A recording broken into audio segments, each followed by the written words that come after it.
Hey yo, alright y'all, you already know what's going on if you read the title and everything. Excuse my voice, I'm a little bit under the weather, but I did just want to get this video out to you guys.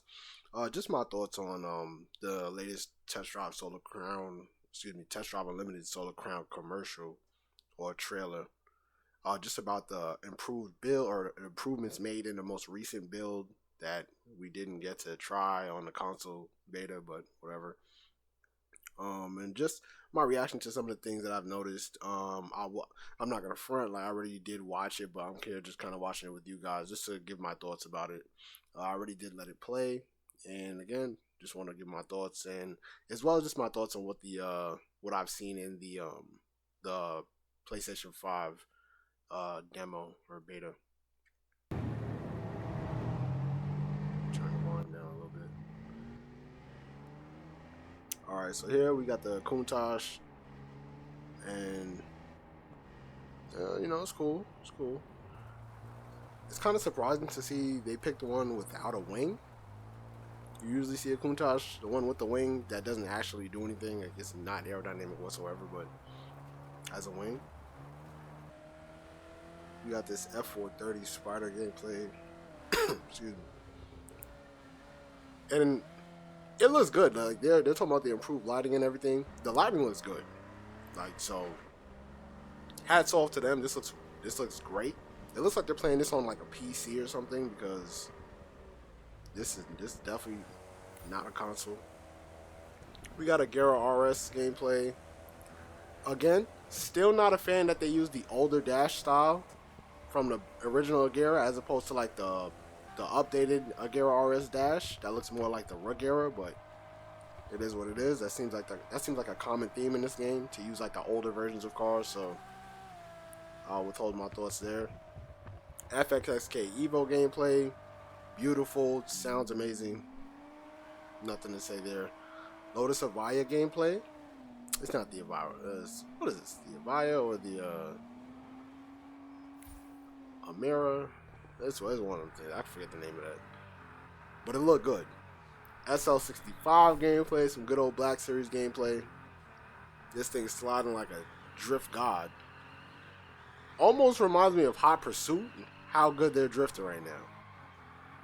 But the fact that they macked the corner right here lets me know, like, not everyone's perfect.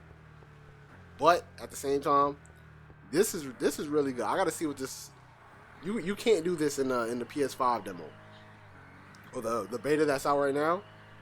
If it's still open, you definitely can't do this. Like this handling looks crazy improved. The graphics crazy improved. The traffic density looks better. Looks better. Looks better. They slammed my boy up right here. Exhaust smoke, eh, decent. Um, Let me go back to the exhaust smoke real quick.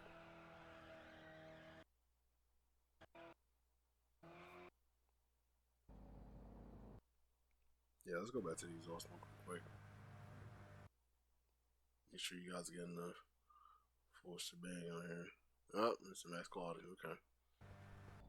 So for the exhaust smoke, it looks good. It still kind of looks a little bit either like if you ever had like a higher powered vehicle or a vehicle that you didn't have any cats, like you have a catless vehicle, like when it idles there and it's like a little bit cooler outside or it's like humid outside and there's a lot of condensation built up in your exhaust pipes, that's what it smokes like. It smokes like a chimney. Cause this is either like, and it's so white, it's either like you're burning oil or there's a lot of condensation in your exhaust pipes, and it really just smokes a lot. It smokes like crazy, and there's nothing wrong with it because it's gonna be like clearish kind of smoke. You can see through it, but yeah, if your car is catless and you ever had one like that, it smoked like a chimney, like when you leave it outside, just idling. So I'm not mad at that. You can see that now the smoke kind of blows in the wind and everything. I still have some issues with the ZL1. Again, it's another vehicle where it's like the game comes out in 2024. The Camaro was facelifted in like it's still a Gen 6. The Gen 6 came out in like 2016. The ZL1 came out in 17. The One LE came out in 18. And obviously this is a 2018 ZL1 One LE. My thing is just that they updated it, or they gave it a BBL, not really a facelift. They gave it a BBL in 2020, and it has like a more updated rear end and everything. I'm just like part of me is just like, why didn't you just put the 2020? Like, the game came out, the game's coming out in 2024. You guys are able to get like brand new cars like the Lotus Avaya, and not the Emira. The Emira is the one that was in the trailer. The Lotus Avaya, um, and the Emira, the G82 M4, and things like that. Those are like newer cars. So it's like I don't see why you couldn't just get the more up to date version of the Camaro. Same thing with like the Audi R8s. It's like, why not just get the updated version? Same thing with the AMG GTR. Like they put like a 2017 one with like the old face, the old analog gauge cluster.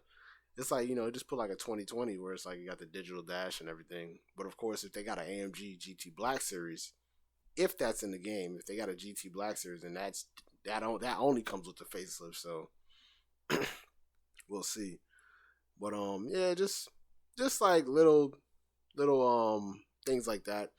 Again, other issues I have with the ZL1 besides it being the older or the older rear end, not a big deal. They improved the tire smoke. Definitely a lot more smoke. I like that. The smoke looks way better. Main issue with this, still, just another issue I have with it is, let me go back. You see that red light right in there? Hold on. Right here is the ambient lights. If you ever been in like a Camaro, 2SS or ZL1 or anything like that, it has ambient lighting. They got it on the dash, but then you can see, bring it back a little bit. They got it on the dash, but then as you can see, right here on the door, it's supposed to be more ambient lighting right there. So they missed that. And it's just like, that kind of just goes back to what I've been saying about just accuracy and attention to detail with some of the vehicles. And it's like, again, it's a small team. They have a tall task in front of them trying to get this game out. I completely understand it. There's going to be things that aren't perfect and everything. But it's like, if this has to be something that's not perfect, let it be like gameplay. Let it be like physics or traffic or something that doesn't have to deal or something that doesn't have to do with what you guys consider like the part of the game that brings in the most immersion.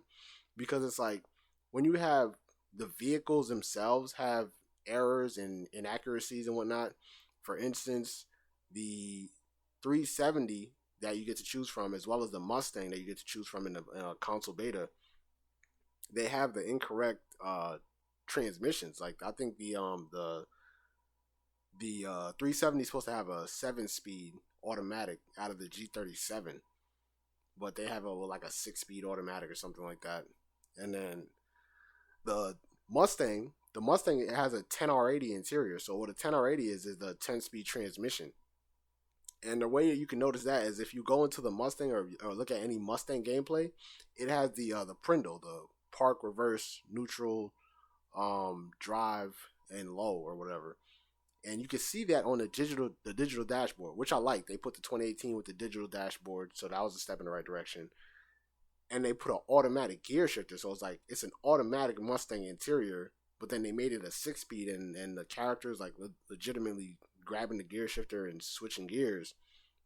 And I'm like, what gears are you shifting? Because again, you're in a 10-speed, so it honestly just didn't make sense to me. Yeah, so like I was saying, just some of the inaccuracies, just it kind of takes away from the gameplay. Another thing, like the customization, where it's like the only form of boosting your car is a turbo. Like what happens with cars like this? And it's a prime example that the ZL1 is here because it's powered by an LT4 6.2 liter V8 with like a 1.7 and change size supercharger. Little baby supercharger, and there's no boost gauge. All the turbocharged cars have boost gauges, but it's like nobody like it's like, and I'm not trying to come for anybody, but it's just like superchargers. Yeah, it's a different type of forced induction, but it still results in adding boost. The same way a centrifugal supercharger or a belt driven turbo also does that. Just adds boost. So like kinda don't understand why the Camaro ZL1 and the Corvette doesn't have a boost gauge. But hopefully that's something that they can fix or improve on in like later builds. Definitely just want to see that just to add to the again just attention to detail. It's like the game doesn't have to be perfect, but it's like the car itself won't change.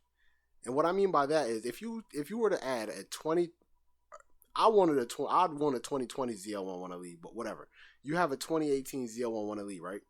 Any detail that you add to this to make it as lifelike or as realistic or as comparable to the real thing as possible, it won't change. So like the 2018, like they'll never be like, oh, the 2018 ZL1, the taillights change. Like no, the 2018 is a fixed product. That's it. Like the way it came, that's the way it is. So it's like the cars are like the one thing that I wouldn't think I'd have to worry about you getting accurate since like they can't actually change. Like the 2018 Mustang, there's no change. Like it can't change.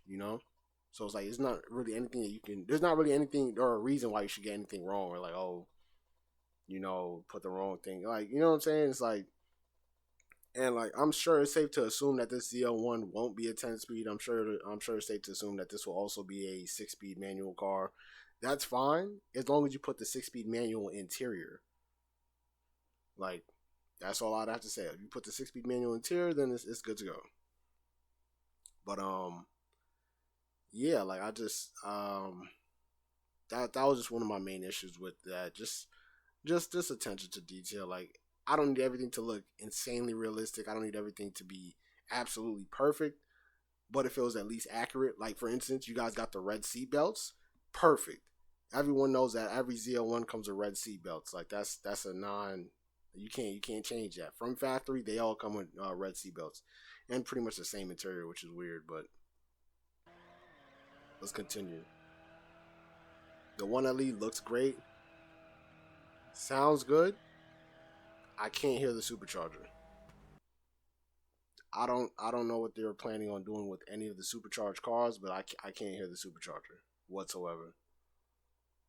Like the smoke looks good, but it's like you shouldn't hear a supercharger from the back of a vehicle, but you really should hear it from the front, especially if it's not modified. If you have a vehicle that's not modified, you should be able to hear the supercharger from the front of the vehicle. So when they hear swinging the ZL1 left to right, here is where I should be hearing just nothing but supercharger, just that little high pitch, just stepping on the gas kind of thing. Here we have the Centenario, basically just an Aventador S with a body kit. Yeah, it's cool. Sounds good. Sounds good. Regera looks great. Sounds great. I love how they have this little icon right here, just letting you know that yes, this is a hybrid, and it does have like battery getting like it does have like electric motors that help assist with the forward propulsion and everything. That's great. That's perfect. My only qualm with this is if you look back when he hits redline in the Regera, he gets to about 335. Now, if anybody that knows about the Regera, you know that the Regera set a record of like 28.27 seconds of 0 to 400 back to 0 kilometers per hour, right? So when this thing redlines, it should be doing 400 kilometers an hour, not 335. So that's just a very inaccurate speed. It's like the vehicle in real life can go up to like 240 miles an hour. Insanely overpowered compared to any of the other or compared to most of the other vehicles in the game.